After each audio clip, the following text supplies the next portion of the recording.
Joining us here today is none other than Melwin Cheng, Yayasan Khazanah scholar with an undying passion for Iron Man, who battled on the undulating hills of insecurity like the rest of us. Today, he shares with us his journey on facing his insecurities and shifting negative perceptions on himself to forge a better mindset. Stay tuned to listen to his thoughts on arrogance versus confidence, imposter syndrome, and the roots of self doubt. Hi everyone and welcome to Unfiltered Undergrads. I'm Nasralana And I'm Sarah Safia. and today's guest is Melwin! So Melwin, would you do the honors of introducing yourself? Hi everyone, I'm Melwin. I am doing my A levels at KYUEM and I am currently taking 3 sciences and single math. And I'm planning to pursue biological sciences in university. So it's a really broad study. It could be anything in biochemistry or like molecular biology or anything of that sort. So, my first question for you is, do you face negative self-talk? Yeah, I think that's something that I face every day. I think that's an uphill battle, to be honest. You know, like there's one side of me that says that okay, Melvin, you're like good enough, you're like amazing and all that, and then there's this evil side of myself that keeps telling me that okay, you know what? No, you're nothing, you're nobody, and you know, like nobody wants you and all that. So yeah, I definitely face negative self-talk a lot, and I think it really depends on the environment that I'm present in at the moment. So like you know, if I'm with like friends who are there like reassure me, then you know I don't feel so bad. But you know, sometimes when you're alone and then you let those like intrusive thoughts get into your mind, then yeah, you will face negative self-talk. So, how the way you overcome negative self-talk is through having a support system? Is that? Yeah, I think that's definitely something that you should have. You know, like friends there to cheer you on. But I think sometimes it's also very important for you to like, you know, take a step back and then think about all the small achievements that you've achieved in your daily life. And I think those are things that are worth celebrating too. And that really helps you to like convince yourself that you know you're not that bad of a person, and you know there's still good things to look for in life. So yeah, I would say that these two are the things that I use to overcome negative self-talk. So you talked about like the environment you're surrounded in, right? So right now in KY, since it's like so competitive, do you ever feel like an imposter? Sure, I think, um, yeah, I think since the start of KY, like as a junior, I've always felt imposter syndrome. Like I felt like I did not belong here, even though I was a scholar, because I just realized that you know, Malaysia's best students are actually in KY, and it's tough. I see people like you know grinding their studies and all that on daily basis, and then they get like amazing scores in like even tracking tests and exams.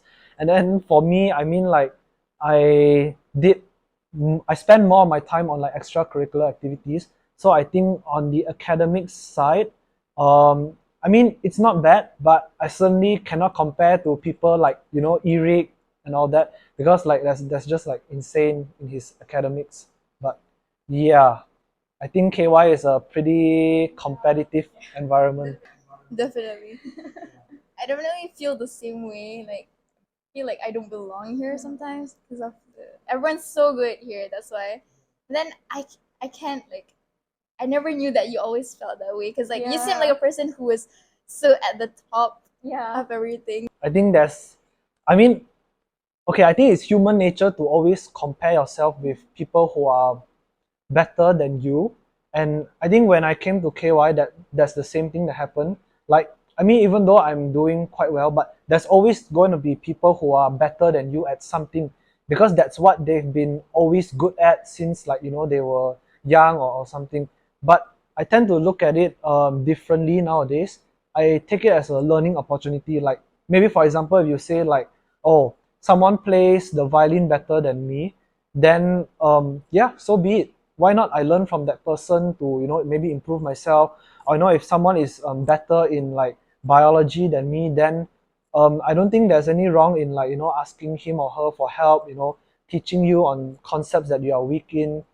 Yeah, I think it's a learning mindset that's more important when you come to like super competitive environment. And I can imagine it's the same when you go to university where it's an even bigger pond than what it currently is. So KY is like a good starting place for you to like get accustomed to that feeling that okay, you know what, you're not the best, but you are here to learn. So yeah, I think that's a very important mindset to have. Yeah, I cannot agree more though. The fact that humility plays such a big part in learning. So like you're saying that what's important is like to shift our mindset, right? So that we don't compare ourselves to other people. So like, what's the first step to like changing this mindset? Because that's what a lot of people struggle with, right? This is a very deep question. That's the point. Hmm. I think for me, in the first place, when I just came to KY, I actually met like a group of friends, and then like they were also like really good in like their subjects. So like I think they were better than me in like chemistry and all that. And then at that time, I also signed up for like the selection test for the International Chemistry Olympiad, and I think that was the time where I started to like realize that maybe my chemistry is not that good, but I think the change of mindset sort of like came naturally because like if you are surrounded by friends who are better than you don't actually see them as a threat. I would say like okay, maybe sometimes you would tend to compare yourself to them, but it really depends on the friends that you get. If your friends are like really down to earth and humble, and even if they are better than you, they don't mind like studying together with you and helping you. I think that's a very important precursor to help you like get past that barrier. To like stop comparing yourself with others. Friends who are better than you actually help you shift your mindset. I would say like that's the first step that someone should do lah. Like surround yourself with people who are better, but at the same time they are there to also support you, and then that's how you recognize that I'm here to learn. I'm not here to like lose to my friends and fight with them to the end, to the bitter end. Yeah, so I think that's really important. Why do you think that way though? Like, how does a friend compared to a person like a stranger, like how does it like change the way you see things? I think as a friend, right, you get to see your friend's personality. Like they paint a picture of themselves. They show the human side of themselves. But if you just compare to like, for example, some random person who made it to the news on like Star Paper and all that, and they are from like Sunway, and you don't even know that person, you'll be like, wow, who even is this person? Why is he like so top? Like like there's so many questions in your mind, and you feel like, oh, maybe I should have gone to Sunway lah, or anything like that. Right, you don't know the complete picture of that person. You don't see the humane side of that person, so you tend to make assumptions. You tend to feel like oh, it must be because he was in a better environment or he had better teachers, XYZ. But if it's your friend who is there to like fight together with you and go through what you're actually going through, I think that's different lah. Um, that's I think that's really true because like before this talk, I really thought you were that like because we didn't know you personally, right? And we like sort of did what you did, like did what you said, which is like paint a picture of assumptions because we didn't know who you were. And then when you said about like the fact that you experience all these negative like these Negative yeah, thoughts. imposter syndrome, it's like Really it's relatable. relieving, yeah. So you talked about like assumptions just now. So what do you believe is like the biggest assumption that people make about you? I think most people who know me on the surface, like if they just see me walking past on the walkway or something, I think they would tend to think that I'm a very introverted and shy person, maybe even socially awkward. What? Well, I don't know. I think I'm just like that to like strangers or like people who I'm not really close with, and I think that part of me is kind of true. But I think like my close friends or like people who like really know me, they would describe me as a bit crazy sometimes, extroverted, always the one to like suggest them do like some stupid stuff and all that, try out some really weird things together. So yeah, I think the assumption people make about me is that I'm introverted, but I mean, in truth, if you get to know me, I'm actually quite an extroverted person. Do you think we should bother like with people's assumptions? Like, do we have to prove something when people assume something about us? Personally, I used to care about what people think about me and what people assume about me, and maybe I try very hard to like get them to not think that way. But I think there comes a certain point in life where you just feel like, you know what, um I don't have to care anymore. If people don't appreciate you for who you are, then you don't have to care, because there are so many people who actually like care for you and actually recognize you for who you are. But I do recognize the importance of trying to like fit in and make people accept you, especially in like the workplace or like in a university, especially if you're just like a new student there. It's very important to blend in. But I think once you found your clique of friends, it doesn't really matter that much of what people think about you anymore. Have you ever experienced changing yourself to just fit into society standards or just to make some new friends, for example? I think I found my friend group, but at the same time, I think that I had in KY, right. I have a very large and diverse group of friends. I mean, usually I hang out with like these few people, but I'm also quite good with like many other like so-called gangs of people lah. That I try to like blend in, and that sort of worked out. But I think as time went by, it's a bit difficult for you to keep up with so many friends at the same time. I wouldn't say I cut down on my friendships and all that, but I just like started spending time more with friends who I'm most comfortable with. True. Yeah. I understand though, it's quite draining sometimes when you try to like be friends with everyone. Yeah, true, true, true.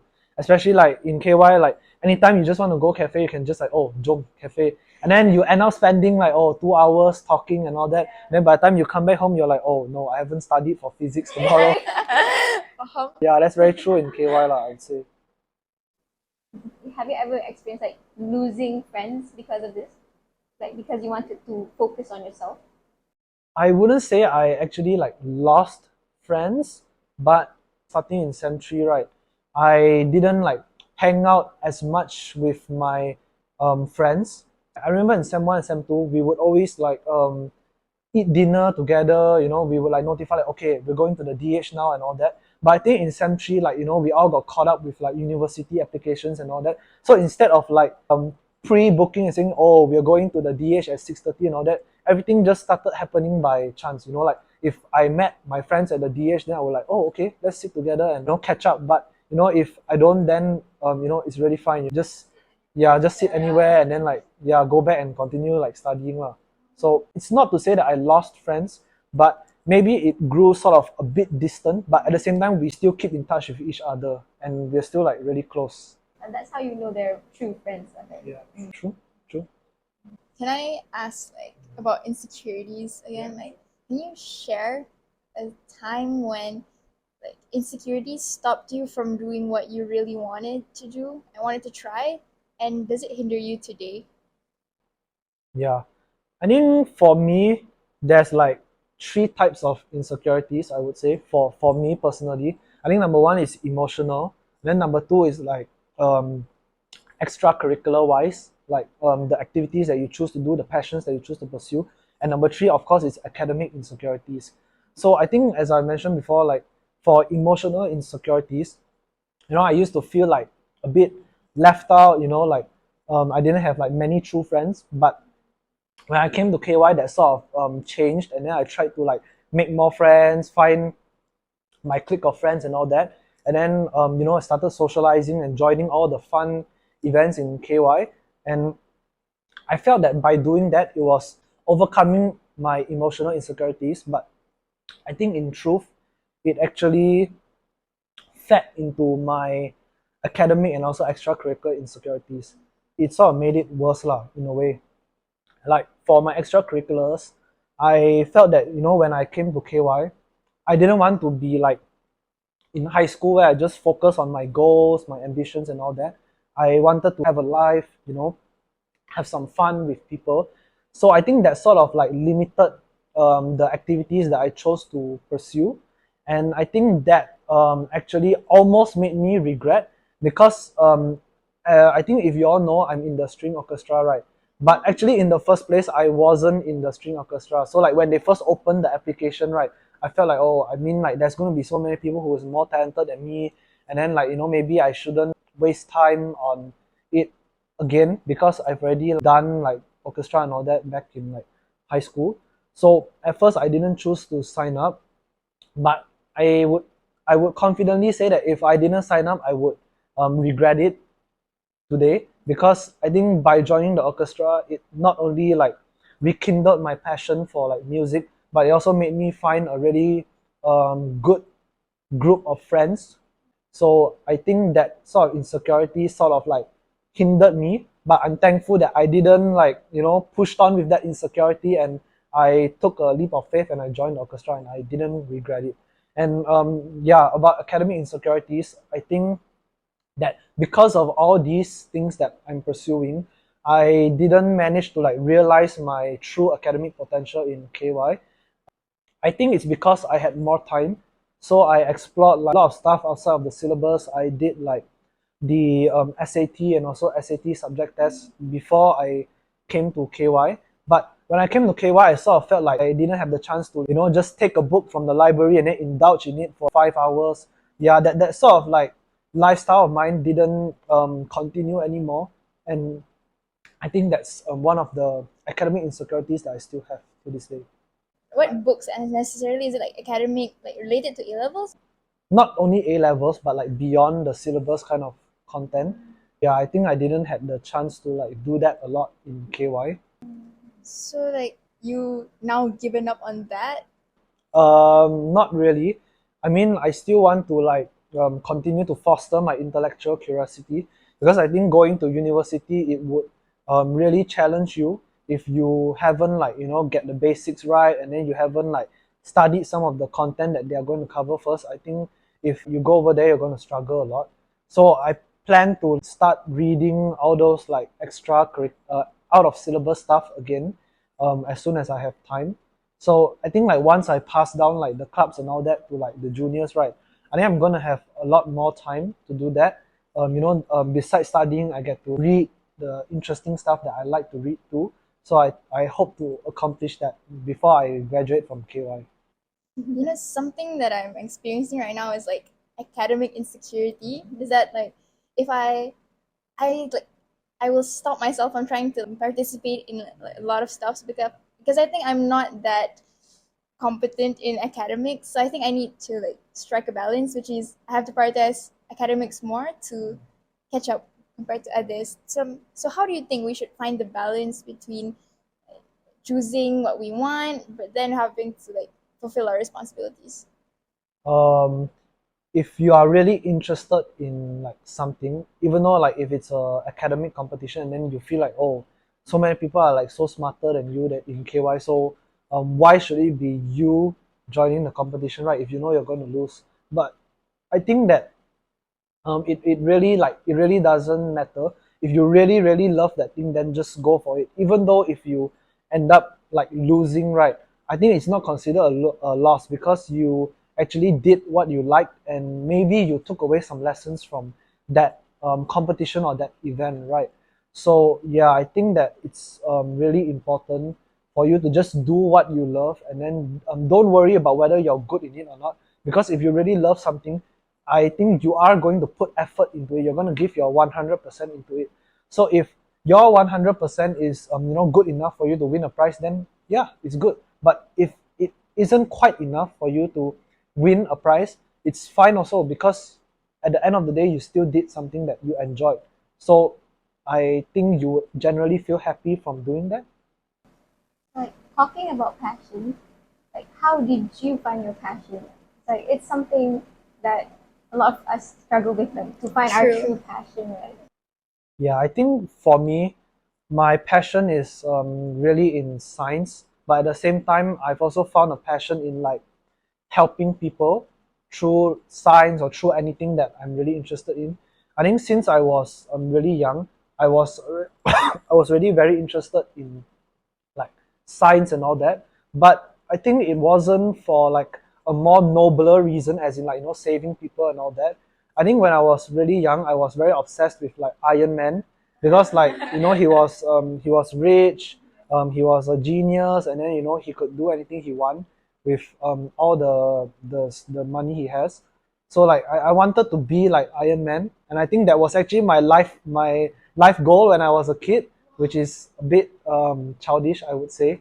But then I started to like realize that you could actually use science not just for yourself, but you could use it to like help others. Because like when I was in, I think it was in Form 2, I'm not really sure, but my aunt who take care of me, she got dengue, and then like that sort of like motivated me to like find a solution to like eradicate mosquitoes from like our house and all that lah. And then I think from there I really found my passion in doing research and all that, and it really made me realize that science can be for you to help people. It's not just only about yourself, it's not only just about like Iron Man flying around and all that, but you can actually create something to like help people. And I think that is the true value of science. It's for the betterment of society. Yeah, so that's how I found my passion. So would you say your passion of like helping people through science is like a purpose in your life, or or do you have a different purpose in life? Yeah, I think my main purpose in life is to do something that's beneficial for like humanity or something for the community, and then maybe at the same time earning some money. I think for me the main purpose is to help people first, and then like the money, as long as I'm like financially stable and all that, I think that's enough. So is that like your long-term goal? You mean like helping people through science? Yeah. Yeah, I think that's definitely my long-term goal. But I'm a bit concerned about like my future also currently, because like I have to like serve the bond and all that. So maybe at the end of the day I might not end up as a scientist, but I still want to use like the knowledge that I applied to maybe like maybe inspire people through science, help people to like get acquainted with STEM awareness and all that, especially in underprivileged and like rural communities. So yeah, even though at the end of the day it may not be doing research and all that, but I think there's still a way for you to help people through science. I like how you're so passionate Yeah, about you're so really passionate. helping out people. But then, like for some people, including me, it's like I have a like purpose. Obviously, like we want to help people, right? A lot of people like want to Yeah. help people, but then they don't really know what exactly how exactly they can help people, because they didn't discover yet their passion, like have yet to discover.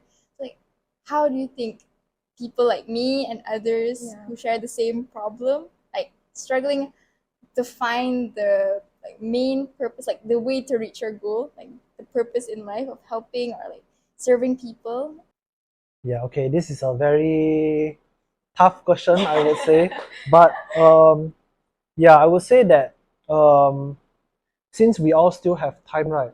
And if you're not really sure like how to best help people through like something you like, I think it's fine to like just explore and like do a lot of things, especially in like universities, US universities in particular. I think that's the perfect opportunity for you to like try out the many different things that they have to offer.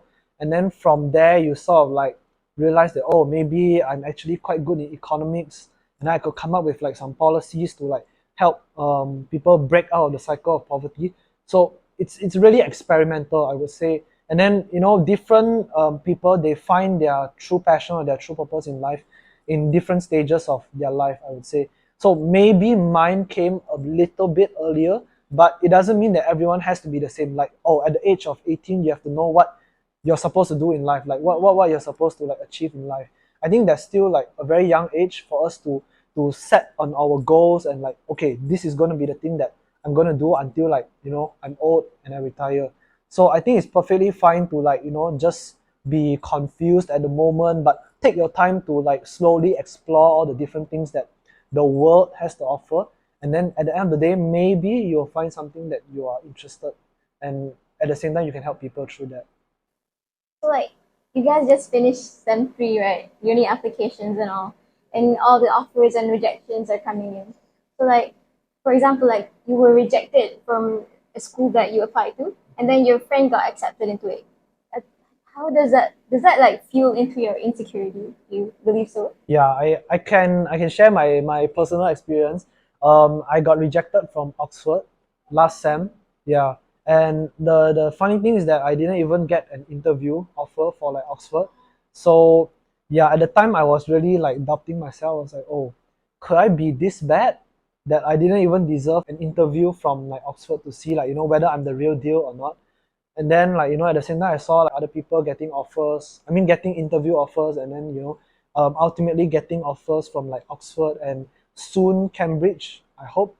So like I think it did feed into my insecurities a little bit, but at the same time I recognize that they are my friends and I should be like proud of them because they finally got what they dreamed for. And maybe Oxford isn't meant for me. That's what I thought lah. Like I used to tell like my friends, because like I remember there was a time where like they actually got rejected from like their early action or early decision universities, and then they were like telling me like, oh, this is my dream school and all that. And then I told them I said that if your dream school doesn't want you, then they don't deserve to be in your dreams. Yeah, so like that's what I told them lah, because like you deserve better, so aim higher, and then maybe your dreams should be something that is deserving of you. Yeah, so that's what I told them lah, and I think it worked. I think they sort of got over it. Yeah. Do you think that way because like somehow there's like a better, like what we get is something like better for us? Is that how you go? Like, is that how you think? Yeah, I think like if one avenue closes for you, right? Let's say you get rejected from a university, and then like there's always other ways for you to like, I mean, there's always other universities waiting for you, right? Okay, I mean, hopefully you don't get rejected from all the universities. I really hope so. Yeah, there's always a better avenue waiting for you. So I believe that like it's sort of like fate, but at the same time you can control it. But if something is not for you, then it's not for you. But there's always something better waiting for you. Yeah. So you believe that everything that happens for a reason? Yeah, I think everything happens for a reason, but it's not that you should just like let everything go and then like, oh, okay, if I get, then okay, if I don't get, then um not okay. But yeah, like that there are certain things that we can control in life, so I think we should focus on those things that we can control, and then for those things that are already out of our control, then we shouldn't worry too much about it. Is there something like in the past where you really felt like you were so disappointed in yourself, and then now when you look at it, there was so many benefits from not getting that? I think there are a few things, but not getting shortlisted for like the JPA scholarship, I think that was a bit disappointing for me, because I couldn't believe that like the reason I got like not shortlisted was because I didn't get an A plus in moral. So like How did you know the reason though? you have to get all A plus or like something like that, right, to get shortlisted. Like 9 A+ only. Yeah, I got 9 A plus, but I think moral was one of their compulsory subjects to get A plus. So yeah, I'm not really sure, but yeah, I wasn't shortlisted. And then I checked like the courses that they offered, right, like nanotech and all that. And I was wondering like, what does moral have to do with like biotech or like nanotech? And then yeah, at the time I was a bit disappointed lah. But I think that not getting shortlisted into like JPA and like ultimately getting shortlisted for, I mean, getting the offer for like the Khazanah scholarship, right? I think that really gave me much more benefits in life. But how do you feel like it has affected your life? Like that path that has been closed for you, like it opened up a new one, right? Yeah. So how do you feel like it has played a role in your life, like shaping you to who you are now? Not being shortlisted for that scholarship, right? It sort of like made me realize that like maybe if that thing is like not meant for you, right? There's still other scholarships that you can look forward to, and I think like having that mindset is like really really important. and that's one of the lessons that like made me like aware lah. Like if you get rejected, there's always something waiting behind the curtains for you to explore and to reach out to, and then you just have to try harder. I actually applied for I think 2 scholarships, no 3 actually, like Shell, Petronas, and also like Khazanah. And then I got rejected straight out from Petronas. Like there wasn't even a test or anything. For like Shell, I reached the last stage and then I got rejected. And then for Khazanah, I got it. Like for us, right, we shouldn't limit ourselves to only one option. So always have a backup plan or backup to a backup, and then always make sure that that plan actually like works. And then even though if it doesn't work, there's still always something waiting for you. You just have to like reach out and make sure that you get it. Yeah. Okay, I want to go on to another topic, which is like we talked about insecurities, right? And I think one thing that I experienced is like when I have self doubt, I'm having insecurities, and then sometimes the way I overcome that is to have confidence, right? To overcome insecurities is to be confident in yourself, but at times you sometimes misuse like somehow reach a level of pride and like being excessively proud of yourself and thinking that it's confidence. Have you ever experienced that, or yeah? For me, right, I would think of pride as more of something like self-esteem. So for me, the definition for like pride isn't you going around and like boasting to others that, oh, I'm the top in this, I'm the best, that's why you should be my friend or something. Yeah, I think like for me, pride is more of a way of self-validation, a way of like telling yourself that, I'm actually quite amazing, I'm actually quite good in what I do. I'm worthy of like something, like maybe a prize that you won or something. You are actually worthy of that. To differentiate between pride and confidence, right? I think my uncle, he told me about it before. I think he sums it up pretty good. He said that if you know that you are able to do that thing, you are capable of doing that thing, that is not called arrogance or like pride. That is called confidence. So like you know that you are able to get the job done.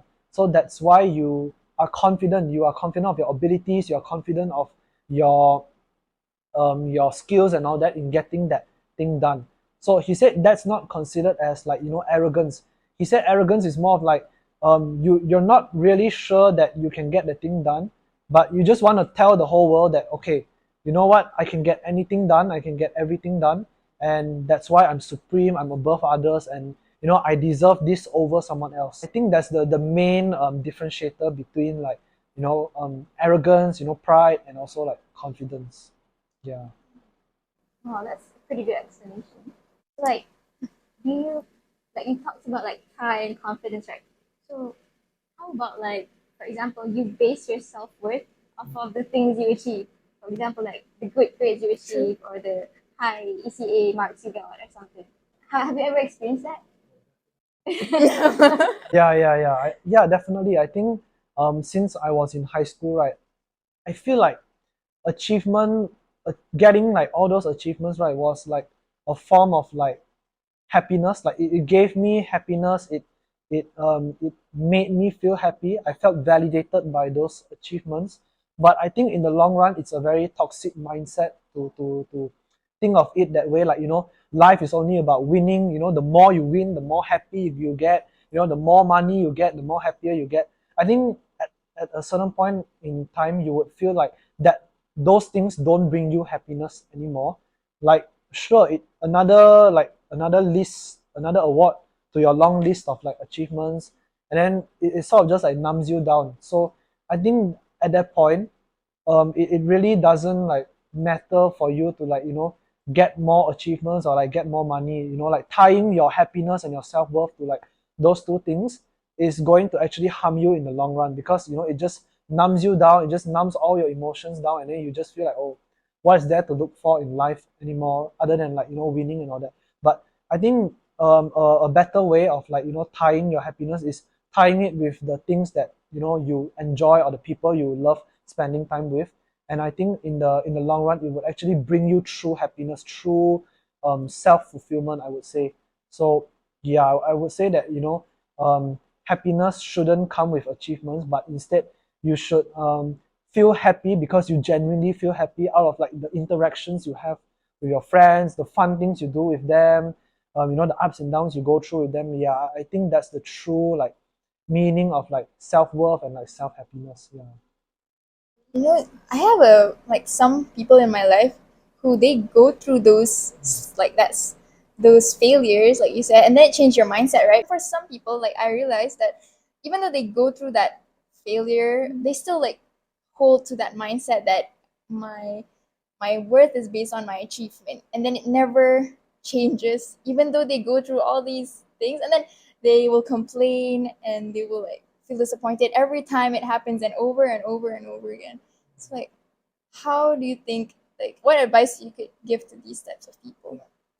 Like through like every like defeat, I would say, like every loss that I had, be it in like competitions or like scholarship applications or like a bad grade and all that, I think it sort of like slowly like, taught me to accept that achievements is not the only thing that can make you happy, but there's so many more things in life that you can look forward to that actually makes you happy, like learning how to ride a bicycle and then like going to meet udang with your friends. Yeah, I think that actually like it was a slow transformation for me lah, but at the end like it sort of just came naturally like, oh, okay, winning stuff doesn't necessarily make you happy, but it's the connections, it's the interactions with people that actually matter. Let me ask you back a question first, because since you said you know those people, right? Yeah. So why do you think those people choose to like not go out of that circle? Like why do they choose not to like jump out of that? I honestly don't know why, because like I always say the same. I would say the positive things, that it was things happen for a reason, and then there will be like a better thing that is waiting for you out there. But then somehow it just doesn't click. Sometimes I struggle with like how I do I exactly help this friend of mine, because there's like a lot of people who suffer from, especially my best friend. She's like that, and then sometimes I feel sad for her because I want to help, but then I don't really know how. Okay, I think this is a very this is a very very tough, but I think trying to convince people is a very hard thing, because like I believe that change has to come from within. It has to truly come from within. Like no matter how much no matter how much you try to help that person, if that person doesn't want to change or isn't receptive to like your help, then at the end of the day they are still going to be what they are previously. So I mean, like we can try everything we want, but at the end of the day, if they don't accept our help, I think we really can't do anything about that. Like for example, like if there's a drowning man in like a flooded area, and then he asks God for help, and then like God says that, oh, here's a raft, and then he was like, I thought there was something like better to save me, like to increase my chances of like success. And then, oh, God sends a car, and then he sends an aeroplane, or like he even sends like a rescue team. And then the guy keeps saying, oh no, no, there's still something better waiting for me. And then he keeps asking God for help, but at the end of the day he drowns, because I mean, like God has already given him everything, but he can't see that. He couldn't see beyond that. He thought that it was going to be something like divine help to like actually like lift him out magically from the water. So I think that's not going to happen. And a lot of people need to like get that mindset that if you don't help yourself, nobody can actually help you. Yeah. So that basically what that analogy is saying is like the only person that can help you is like yourself. Yeah, like your friends can like make you see the different side of the argument and all that, but at the end of the day, if you still can't convince yourself to like flip the tables and like flip those arguments and then like change your mindset, then you're still going to like remain in that well, no matter how much people try to help you. So I think sometimes it's about how you look at things, and everybody looks at things differently. But like if those people, they still choose to like not look beyond like winning stuff and making them happy, then it's okay. I wouldn't, to say it more like crudely, it's their problem. But at the end of the day, yeah, we've already tried our best, so yeah. Yeah, that's true. Okay, so what advice would you give to your teen self with what you know now? I think for my younger self, I would tell him to get a life. Yeah. Oh my god. Yeah, like, yeah, I mean, like in high school, right, I mean, I had friends, but I felt like because of like the activities that I pursued and all that, I didn't really have much time. So especially in like Form 3 and Form 4, I was always not in class. I was always like outside of class. I was always like going to the lab and like doing research and all that. Or even if it's not research, it's probably some school event, and then I was like, oh, kena duty and all that, and just sign the permission paper, and then okay, I'll just like leave class. So I feel like I lacked like genuine like connections with my classmates during those times. Like I didn't really bonded with them. So I would say that if I was younger, I would definitely want my younger self to like hang out with my friends more, and then like whenever they ajak to go for like hangouts, I should definitely say yes, and then go out and like lepak with them and all that. Because like then I used to think that like my goal was the only thing that I wanted to work on and all that. But now when I came to college, I realized that friends also matter, and then like it's those like friendships that actually get you through the tough times. So yeah, I think that's what I would tell my younger self. Coming back to our topic of insecurity, what do you believe is like the root of insecurity for most people, and like how do we overcome that? Okay, this is a bit interesting, but I think like the insecurity that we all have, it could actually stem from our environment. Like let's say we are put in a very like negative environment, like like maybe your parents or your friends are always like criticizing you and saying that, okay, you know what, your brother is so much better than you, and all that, like you don't deserve our love and care, and all that. So I think that sort of environment really feeds into your insecurities. It really makes you feel like you're not worth a cent and all that. And at the same time, it could also come from like within. Like you tend to like look at people, and then you compare people to yourself, and then you feel like, oh, there are so many people who are better than me. I don't deserve this, I don't deserve that. And then I would say that insecurity actually stems from like two reasons. One is external factors, and one is like internal factors. So like, how do you think like one should overcome it, like this feeling of insecurity? I think to overcome those like insecurities, right? I think we should like have the mindset that every small achievement that you have in life is something worth celebrating. Like maybe today you managed to reach class early. Yeah, that's a small achievement, and then you should feel proud of it too. And like like you managed to like survive eating ikan keli. Okay, this is just my eating ikan keli without like like vomiting out and all that. I think that's a small achievement too.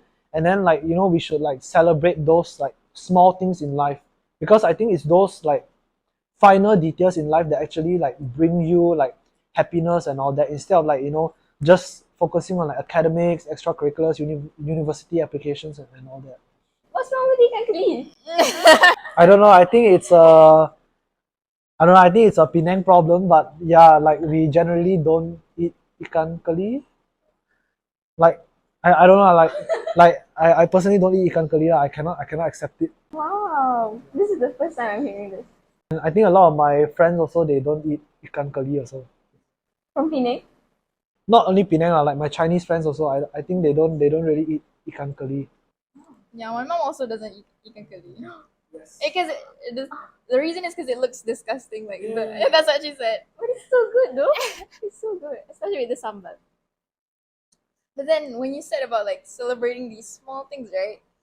Sometimes like I think we're so obsessed with hitting these big goals in life, and we fail to see that life is more than just achieving these big goals. Like how should one balance that perspective? Like striving to be the best. Like some people like strive to be the best and hit those big goals, but then like which one do you think is better? Like hitting like just celebrating everything about life, like even the small things, or celebrating when you hit these big goals and like that's what you're aiming for. Yeah, I think it really depends on like that person's personality. So like I mean like everybody, they have different goals in life. Like maybe some people, they just want to be like an accountant, or like they just want to like get a stable government job to like help their family and all that. But some people, they dream big. They want to like change the world. They want to like become the next Bill Gates, or like the next Elon Musk and all that. So I think it really depends on each person's like personality. But I think for like those people who really aim big, we oftentimes fall short of like those goals and all that. Like not everyone can become Bill Gates, right? So I think it comes at a point where you need to have a balance, between like celebrating those small things with your family, with your friends, and all that, and at the same time striving to achieve your goals. But I think if you like fall short on those like big goals, celebrating those small things would be your support system to get past like those failures, I would say. Was there a time where you like didn't celebrate all these small achievements of yours and you felt like, oh, this failure like determines my future, like something like that? In Sem 2 when I got a B for chemistry, and also like I only got into like the top 50 for the chemistry Olympiad selection. I think that was the time where I really felt like I fell short of my so-called like big goals, because I always like felt that chemistry was my best subject, and then like when those things happened, it sort of convinced me otherwise, that oh, maybe chemistry is not meant for me, and all that. That was like a low point in my life, and then like I didn't look at like the small things that I usually like take pride in celebrating and all that. Yeah, I think it was quite I wouldn't say depressed, but it was quite a rough like time for me back then. But I mean, my friend told me, like he said that, would you rather like getting into like the chemistry Olympiad and then like getting A stars, over like doing like stuff like as in like serving the community, and all that, like what actually brings you joy? And then I had time to reflect on those like questions that my friend asked me, and then in the end I felt like there was an opportunity cost lah. Like if I had spent more time studying, maybe I could get an A, or I could get into the Olympiad, but at the same time I wouldn't have that much time to like focus on like helping people, like working on those like education inequity projects, and all that, right? So at the end I realized the choice that I made isn't wrong, and I just had to look at it from like a different way. Like chemistry, okay, chemistry isn't it's not to say that chemistry is not meant for me, but it's just that I'm just allocating my time towards something that I think is more important, and something that I hold more dearly to. I'm sorry, wait, but what degree are you studying? I'm actually planning to do like molecular biology, but it goes along the lines of like biochemistry and all that, so it's generally under like the life sciences. But there is chemistry and bio. I'm guessing like both of those are the main. Yes. Yeah, those are the main components. So even though you felt at that time that you weren't like deserving of chemistry, like you didn't do the best, but then you still like overcame that and chose to do a degree that's related, right? Yeah. Yeah, I think in Sem 3 it got better lah. I mean, at least I got an A for chemistry. I think it's just a matter of time lah, like how you divide the time between like doing the things you love, and at the same time like maintaining your academics. So I think maybe in Sem 2 I sort of fell short of that. Maybe my time management didn't work that well. But I think in Sem 3 I sort of like shifted a few things, and then like it started working, and yeah, I started like believing that okay, maybe chemistry is still meant for me. Yeah. Do you think that if something was meant for us, we should be good at it, or we can still be like average and Okay. I have something very interesting to share. I really love playing like video games and all that. But if you ask if I'm a pro player, I'm definitely not. Like, yeah, if you ask my friends in like Valorant, right, I always end up like in the last place. Yeah, and then like yeah, I'm a really really bad player in like esports and all that. But do I think video games are meant for me? I think yes, it's definitely meant for me, because it's something that I love doing, right? But yeah, you don't necessarily have to be like world class in the things that you love doing. But as long as you get joy out of doing that, I think that's the most important thing. This was such an insightful session, and we certainly learned a lot from it, right? So, like to end this session, like would you give us a phrase that encapsulates your whole journey? It would be to do whatever you love, just pursue your passions, don't care about what others think about you, and then the rest will come naturally. Like, you just trust the process, just do those things that you really love, and don't worry too much. And then at the end of the day, I'm sure that you'll become a much happier person than you are before. I love that. I think I repeated that in the previous episode as well, but it's okay. All right. Thank you so much. Thank you so much, everyone.